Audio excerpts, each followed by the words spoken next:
Mr. and Mrs. I'm a 10th grade scholar in Mr. Locke and Miss Albert's American Study class. This is a 10th grade class and mostly AGS students attend in this class. We would like to discuss with you some things we are learning in our American history and English class. Thank you for attending our forum on ill effects of plastic. We hope you enjoy our presentation and feel empowered to help the cause. For our first group, I would like to introduce to you a few of my classmates. They are Ariana, Aiden, Ali, Dominic, Paige, Maya, Azaria, and Jalen. They will talk to you about what we have been learning in our American history class.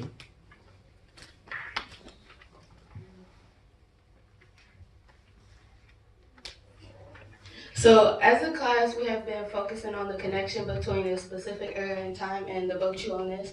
So as a group, we found out the negative parts that happened in the Gilded Age and how it was fixed. The Gilded Age is just another name for the Industrial Era. The Gilded Age is when something looks good on the outside, but is actually really corrupt on the inside. Two examples of this. It looked like the immigrants were getting free jobs, or not free jobs, but jobs, and they were getting paid well, but they really weren't. They were getting injured, hurt, and they weren't getting paid at all. And also, if they had diseases or if they were they had criminal backgrounds, they couldn't come to America and they couldn't get jobs. And lastly, it looked like people were getting elected fairly, but in reality, they were committing fraud by telling people to pay for them, like paying people to vote for them. And the government wasn't gaining land fairly, but they were kicking Native Americans out of their land and taking it.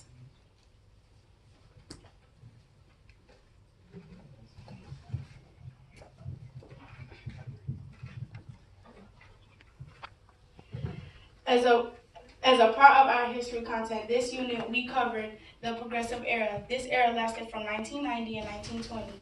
The goal of the Progressive Era was to fix and clean up problems that arose during the Gilded Age.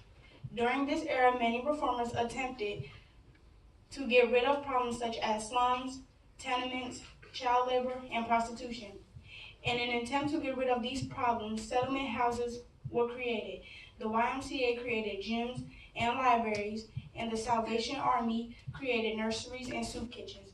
Another major problem during this era was alcohol abuse. And to get rid of that problem, the 19th Amendment outlawed alcohol throughout the U.S. During this time, journalists began to expose all of these problems, and they became known as muckrakers.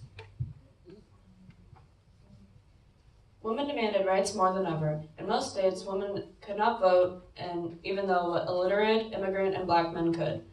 Women got the right to vote in 1920 under the 19th Amendment with the help of NASA. And African Americans also demanded rights. Tests kept many black men from voting, Jim Crow laws kept segregation legal, and lynching was common. Women were able to gain rights in labor laws during this time period, but African Americans made little progress. Their actions, though, inspired future generations to make change. The 26th President Roosevelt served from 1901 to 1909. He was considered one of the good progressive presidents because he got rid of many Sherman Trust Acts. Also, the 27th president was Taft. He was chosen hand by Roosevelt to be led. Most people may say that Taft was a greater president than Roosevelt because he got rid of many Sherman antitrust acts, and also that he figured out like the working conditions and all that of the like where people were working.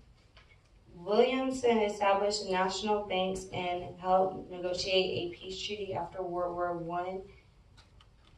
And he also signed off on the 18th and 19th Amendments, which banned alcohol and granted women's rights to vote. Politics were very corrupted at the time. Positions were gained by favoritism rather than merit. And big businesses used their wealth to gain political favor. In 1883, Congress passed the Pendleton Act, which created merit-based exams for most citizens to serve in federal government. Reformers broke the power of political machines by giving more to city governments. Wisconsin was the first state to adopt income tax and believed that university researchers should better others' lives and support smaller universities. This is also known as the Wisconsin idea. Overall, reformers made states more democratic, making things like recalling officials to vote and increase taxes.